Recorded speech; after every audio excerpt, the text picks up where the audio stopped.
This story follows a man who gets transported into a game he was playing, reincarnating into a god named Nebula. However, he's not alone in this divine realm, as there were 27 other gods, and they have to fight to become the sole ruler of the planet and reshape it according to their vision. Part of their challenge is to find and influence a suitable tribe. And luckily for Nebula, a lizardman named RECAPS was insightful enough to realize what his intentions were. And so, after preparing what they necessarily needed, they followed their god's will and leave the sanctuary. However, their path was filled with dangers, as they have to defeat an abomination in order to continue traversing it. Luckily, with Jael's intelligence and the power of their god, they managed to kill it without them losing any of their men. And because of this, they even gain a tablet that contained language of ancient inhabitants. And with this, RECAPS had invented writing. And RECAPS got that dog in him, as he used this newfound skill to rizz up that shoddy that was always supporting him. Now on to the next part.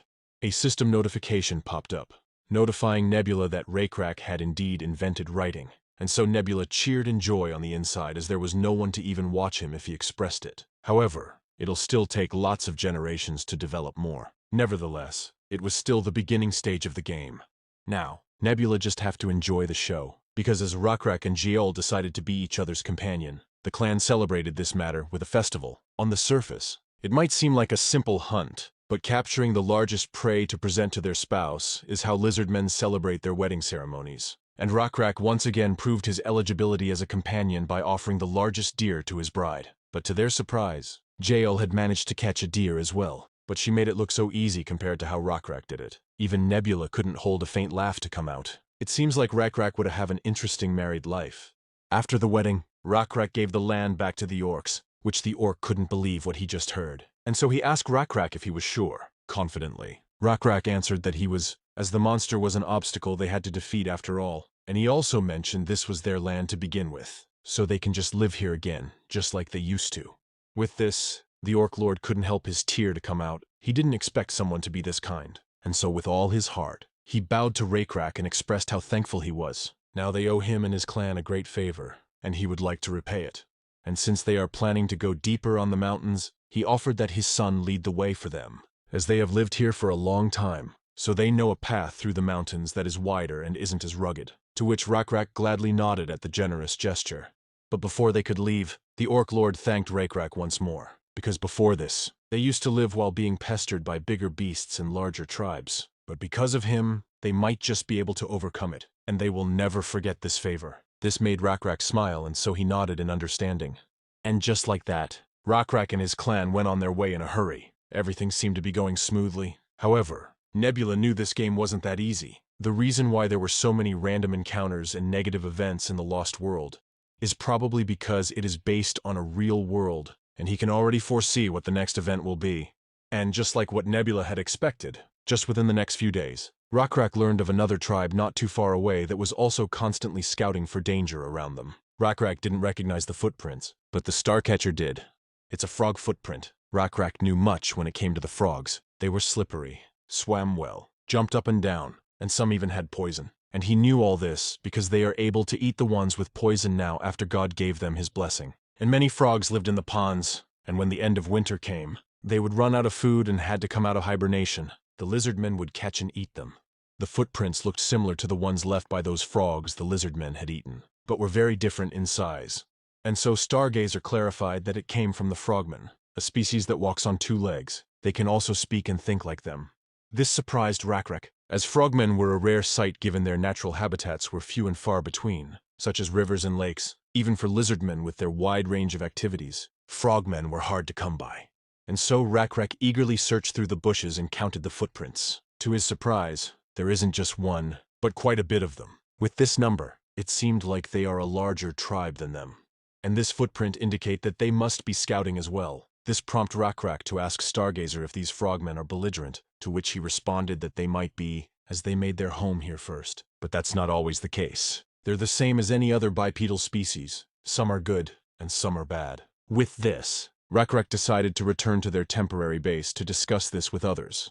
After the meeting was done, RECAPS told everyone to set up their camps as wide as many as possible. This idea that came from Jael had a purpose to deceive the frogmen into thinking their clan is large when seen from the outside. And there are lots of trees, so it's easy to make a fire, and they will have a bunch of guards keep an eye on the fires at night. And if they make more fires here and there, the frogmen will think their group is twice the actual size, despite the fires not being of use. It will also be good to keep watch at night, keeping in mind that the warriors will go on a reconnaissance. This was a sound idea. However, RECAPS pointed out that the work should be equally distributed amongst the lizardmen staying guard so that no one complains, which she understood. And with that, a few moments had passed by, and their plans had come into reality, and now they felt more confident to take rest even though the other tribe will be watching them. And true to their expectations, just beyond the mountains, several frog silhouettes could be seen, and a few days had passed. They switched bases. Fortunately, they did not encounter any frogmen, and during that time, they had prepared a lot of things to ensure the tribe's safety. At this point,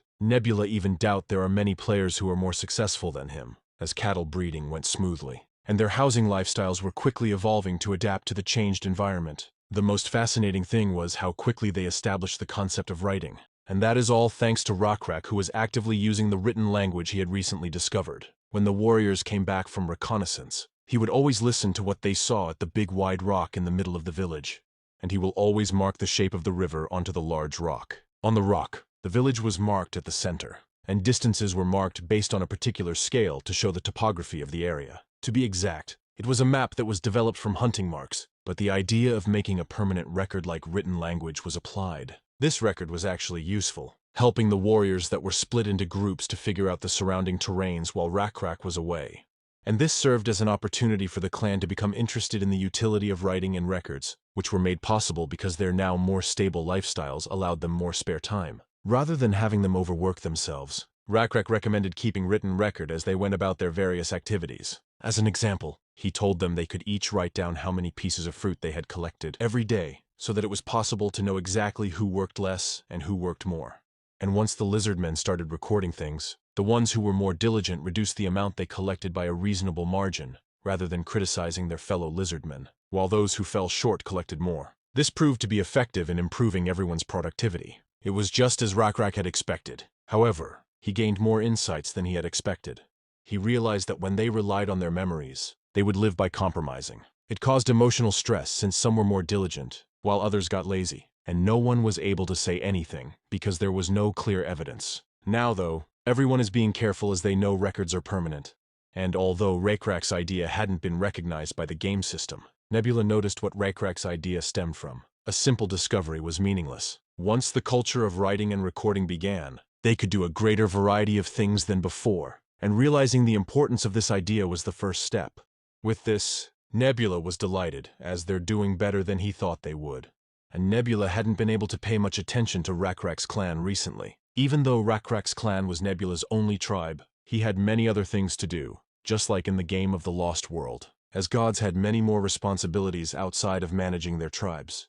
Nebula currently had 3 large swarms of insects. These swarms weren't simply controlled by Nebula. Each group had grown into their own entity. One of these swarms was the swarm of locusts in the west that indirectly benefited RECAPS and his clan. These locusts focused on disrupting and eliminating factors that could pose a threat, or create unnecessary variables to RECAPS' clan. And the second swarm of insects, which RECAPS and his clan weren't even aware of, were in the far south of the forest. In the game, there was a trick called Small Area XP Farming, and the south of the forest was dedicated for this. At this place, Nebula was creating and cultivating all kinds of insects to transform the area into a nest full of insects. Because of this, Nebula was able to level up his small area from 3 to 4, which in turn gave him a new skill. But this is a method he wouldn't have dreamt of doing if there were other players nearby, because they definitely wouldn't just watch and do nothing at the sight of this kind of farming. But because Nebula's starting location was on the outer part of the peninsula, it seemed that other players hadn't discovered it yet, and he definitely has to take advantage of the fact that he started in an area with only a few other players. But if other players were around, there would be many technical benefits from a clash of civilizations, just like when RECAPS' clan and the Blue Skin tribe met. So rather than Nebula being ahead of the other players, it could be said that he was trying to make up for potential losses, at least for now. And the fact that RECAPS' capability and the status of the tribe are currently above average, so he was more confident to get ahead of others. But this is just the beginning, because what will happen next will be even more dangerous than anything ever experienced. So then, Nebula observed the first encounter between the two tribes, as one of RECAPS' warrior went up to him and notified him that the frogmen were coming towards them. In response, RECAPS reminded the warrior of the importance of providing detailed information in such reports. Specifically, the number of enemies, their armament, and the speed of their approach. The warrior quickly apologized for the oversight and then provided the necessary details. There were 7 in the group. All of them were armed, and they are slowly making their way towards them. And there is one more thing that even RECAPS was briefly surprised by what the warrior said. But he decided not to think too deeply about it before he saw and judged things for himself. And being armed but approaching on foot means there's a chance for conversation. Their numbers are also small. With this, RECAPS decided to lead 10 armed warriors to meet the frogmen before they reached the village. He took 10 because they needed more numbers for safety. But they also shouldn't look intimidating just to have a conversation. And as the 2 tribes met at a small clearing in the forest, the warriors had been observing and delivering information about the frogmen until now, so their first sight of the frogmen wasn't completely unfamiliar. Their skin was slippery, and they were somewhat smaller than lizardmen. They were characterized by their large eyes and transparent eyelids, and their short necks and bodies that looked hard and firm seemed common for frogmen. And RECAPS confirmed that the special note relayed by the warrior was true. There were 6 frogmen, and next to them was a lizardman with grayish-brown scales, which made him think the possibility that this was an effort to make peace. And seeing the tension between the group, the leader of the frogmen broke the ice by introducing himself first. He called himself Shunin, son of the great tribe leader Oloi, and they have no intention of fighting them. Seeing that these frogmen were courteous in their own way, RECAPS also introduced himself, and he also emphasized that they have no intention of raising their weapons. And as the 2 leaders spoke to each other, both tribes that were standing guard returned to a resting position. Still, RECAPS couldn't help but think it would have been better if the tribal leader had come himself. But RECAPS didn't expect that much, so he gets straight to the point and asked them the reason they were here, to which Shunin explained that they have come to let them know that his tribe has invaded their territory. It was just as RECAPS had expected. There was no need to accept Shunin's words as an attack. After all, only by stating that their opponent was in the wrong could one press for an advantage. Still, RECAPS knew how to deflect this, so he stated that he wouldn't say the whole land is their territory, as there was no sign suggesting that this land had an owner already, and therefore they didn't know. But he apologized for not noticing they were here first. And Shunin didn't say anything for a moment after RECAPS made a clear apology, as he recognized that RECAPS had gotten one over on him. And seeing their reactions, RECAPS continued to clarify things up. He stated that their circumstance is a bit different, as they have come from a place very far away. He is not sure if they will settle down long term, but they need to stay here for now as they have no other place to go. This made Shunin stutter as he doesn't know how to respond, but RECAPS did, and so he used his glib tongue to state that is his first time seeing frogmen. But Shunin, son of the great tribal leader Aoloi, seemed like a warrior capable of making decisions, and is the only one who has the authority to show them mercy and grant their request. And Shunin couldn't come up with anything contrarian, so he ended up agreeing with RECAPS. He was even proud to boast that this is possible with his authority as the next leader of the tribe. And as Shunin was dancing on the top of RECAPS' palm, he noticed the big warrior standing beside Shunin glancing at him. It was a look of dissatisfaction. With this, he figured out that the tribal chief probably assigned that warrior to his son because he doesn't trust him, while keeping a closer watch on them, but he still has a lot of questions in mind, and therefore he decided to be extra careful in collecting information. With this in mind, RECAPS suggested that instead of talking here, Shunin should come to their village to be welcomed since both tribes have come to an agreement without much conflict. And when Shunin was about to go along with what RECAPS had suggested, the big warrior whispered something into Shunin's ear. Shunin's attitude suddenly changed, so instead of going with RECAPS' idea, he just stated that they don't have a lot to thank each other for, and he doesn't think they have that much mutual trust built yet. Still, RECAPS couldn't let them leave just yet, so he stated that them lizardmen can't just send Shunin off after being indebted to him for what he has done for them. So he suggests to have a meal at this spot instead, and before Shunin could respond, he turned to the big warrior, and the warrior nodded. With this, RECAPS and Shunin is now sitting across each other while they are waiting for the deer to be cooked. But now that RECAPS was able to let them stay a little longer, his mind was preoccupied on how to find out more about the relationship between that single lizard with these frogmen, and what their intentions were in coming together. But he can't let them know that he is curious, because if they realize he want to know more, they'll use it to their advantage. With this in mind, RECAPS started a casual conversation with Shunin. He stated that he may accept that the land around here is the frogmen territory, but he wants to know on what grounds they are saying this. This prompted Shunin to point out the decorative feathers hanging around his neck, and stated with pride that these are the feathers of the cockatrice that lives in a forest nearby. But as expected, RECAPS doesn't have a clue on what that is, so Shunin explained that they are dangerous animals who live around this forest. huge birds that walk on their 2 feet. They are not just large in size but poisonous as well, and it is very difficult for them to catch, and they never manage to kill it in their many encounters, but only barely chasing it away, because aside from their speed, they also have a wide range of movement. They are the reason why they keep watch around the area. And because of Shunen's descriptions, RECAPS was curious on how they managed to deal with the cockatrice, so he asked Shunen if they use a javelin as a weapon, but this just made Shunen smirk, knowing the fact that they are far above these lizardmen, as the only long-ranged weapon they could think of is a javelin. And RECAPS also noticed Shunen's subtle smugness. Still, it didn't bother him, as he was more curious on what these frogmen could offer, and so he let Shunen be the smuglord that he was. And as expected, Shunen excitedly want to show off their weapon, the bow and arrow, and RECAPS took interest in the weapon he hadn't heard of, and the lizardmen hadn't seen a bow before since they grew up in places where there weren't many species of trees and thus were short on wood supplies, and so he looked at Shunen intently. Surprisingly, Shunen called out the lizard with them, who was named Owen, asking him a favor if Owen could bring him his bow and arrow, which Owen gladly responded that he will. And seeing that Shunen was considerate of the lizard, it left a positive impression on RECAPS. And after Owen handed the bow to him, Shunen asks Owen once again to set up an appropriately sized wooden board on the tree nearby, so that he could practice his archery, which Owen gladly did. But with just this, RECAPS' impression of them immediately changed, as he noticed a strange power relation between Shunen and the lizardman Owen. Shunen acts like he's asking a favor, but it seems to him that Owen is an errand boy. However, anyone compared to the son of the tribal chief would seem like an errand boy, so he didn't say anything, and just observed Owen do his work and watched Shunen's archery practice. The arrow Shunen shot flew with a whoosh and struck the middle of the target. This impressed RECAPS, and as RECAPS admired Shunen's skills, he was also picturing in his head how to respond if they were to fight the frogmen. But as he was thinking this, Shunen then boasted about how they learn archery from when they were young, and he is one of the best archers in their tribe, which RECAPS responded in kind, but he was more curious on how to handle the bow. So he asked Shunen if he could also use this weapon called bow, to which Shunen gladly handed the bow to him, but he emphasized to RECAPS that it will be hard since it's his first time after all.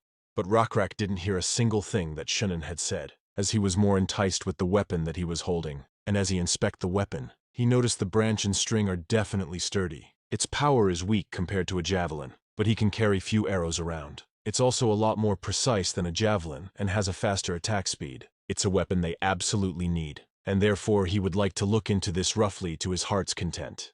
But as Shunen stated, his skills with the bow were trash. Strength wasn't an issue. It was a skill issue, because a beginner is still a beginner even if they are strong. So RECAPS couldn't hit shit, just like how a stormtrooper start their daily training. And he missed his shot like the plank of wood had a plot armor. Still, Shunen was kind enough to say inspiring words and avoid saying anything rude. But as RECAPS was still inspecting the bow, Shunen asks Owen, what is he doing, not collecting the arrows? And so Owen ran immediately to collect it, while Shunen was somewhat irritated of the fact that he still has to remind of Owen of this. But this was a great opportunity for RECAPS, and so he explained to Shunen that he shot those arrows, and therefore he should have been the one to go pick them, which Shunen was caught off guard by this, since RECAPS was a leader after all. But this might be just the way of the lizardmen, so he let RECAPS do what he pleases. And as RECAPS picked up an arrow from the ground, Shunen shrugged and shifted his gaze to where the meal was being prepared. With this, RECAPS picked up another arrow and approached Owen. But Owen panicked like he didn't know how he should behave in front of RECAPS, which he thinks that it was a strange reaction. But still, RECAPS went through with his plan and tried to interrogate Owen, asking why is a lizardman like him with the frogmen, which Owen stuttered a while before finzing his voice to explain it was because lizardmen and frogmen are living together. RECAPS was thrown off as he never imagined such a thing would be possible. If different species lived together, their differing lifestyles would inevitably lead to conflicts. RECAPS didn't think of frogmen this way, but some other species would be disgusted by the physiological aspect of frogmen. Even if a friendly relationship was maintained, it was normal for communities to divide. And so RECAPS asks Owen to explain further, to which Owen did, and it was because both species are of help to each other. This was a surprise to RECAPS, and so out of pure curiosity, he asked Owen to be specific about it, and Owen replied as if he had rehearsed what to say, stating that, in exchange for receiving protection from frogmen, them lizards can help out by doing tasks that are inconvenient for the frogmen, as frogmen can't live outside of water for too long. Lizardmen are also better than frogmen at climbing trees or picking fruits, and lizardmen in return can eat the fish in the water. What Owen had said sounded like they were helping each other, but something was strange to RECAPS, and there was no doubt sharing food is good. but Rakrak pointed out to Owen that lizardmen doesn't need protection, because lizardmen have the ability to defend themselves. This made Owen shook his head, but he seemed surprised, as he panically tried to convince Rakrak that this forest is dangerous, and Owloy's frogmen are a big tribe. It will be hard for them lizardmen to survive without the frogmen. And Rakrak wanted to ask more, but he was starting to feel the weight of Shunen's gaze, and he doesn't like what he heard. So he told Owen to forget the conversation they just had, and just pretend that he only asked about how to be good at archery. Afterwards, the two groups ate while having small talk, but as soon as Shunen got to eat the meat, he was gladly surprised of the flavor that was in it. Just by adding fragrant herbs, it made the meat even more delicious. And seeing that Shunen knows how to enjoy a large, juicy meat, Rakrak asked Shunen if he had ever tried a water buffalo, which made Shunen more excited than before, as he had eaten one, but it's been a while since he had caught one, but even still he could remember how delicious it tastes. And since Shunen was visibly interested in the buffaloes they had, he asked if Shunen is willing. They could trade for a pouch of arrows, to which Shunen was about to agree. However, he instantly changed his mind as soon as he noticed the facial expression of one of his guards glaring at him intently. So it seems like there was no chance they would trade even a single bow, but Rakrak just reacted stoically as to not garner some suspicions from Shunen's guards. Still, Shunen just broke the tension again, clarifying that they will delve into those discussions when their friendly relations deepen, and likely it would not be too far off. As they could see, the members of their own tribe do not bear hostility with lizardmen. They're being friendly to not just Owen who came here with them, but the rest of the lizard warriors. And that's all because the two races live together in their village. To further prove this, Shunen called out Owen and asks him to explain to Rakrak how they have spent the past few months helping each other out, which Owen was glad to be of service, as long as it will promote friendship between them. But Rakrak just looked at Owen with suspicious eyes, because as expected, they brought it up so easily as if they had prepared for this beforehand. And if Rakrak hadn't interrogated Owen first, he would have believed every word that came out of Shunen's mouth. And like Owen, Shunen also seemed to have a speech prepared, which raised Rakrak's suspicion even more. And after that facade was over, Rakrak offered for the two tribes to meet again. Such events were mainly for tribes to exchange or share food to make them closer. Shunen gladly accepted the offer, prompting Rakrak to suggest to meet them somewhere a bit closer to their tribe next time, instead of having them come from afar, which Shunen was about to accept. But just like before, standing next to Shunen was Oboy the guard, and once again he interrupted before he could accept Rakrak's offer. So, Shunen immediately changed his decision, and now he stated that this place is fine, and there is nothing that blocks their vision, and it's a good place for both tribes to keep an eye on each other, which Rakrak just accepted it to avoid further tension between the two tribes. And with that, the two tribes decided when to meet and went their separate ways, and Rakrak saw Owen glancing back at him a few times through the group of frogmen returning home. This was enough of a confirmation that there is definitely something going on. Even Jowl saw through their lies, as they were too obvious. The way they act doesn't look like the relationship of people on an equal footing.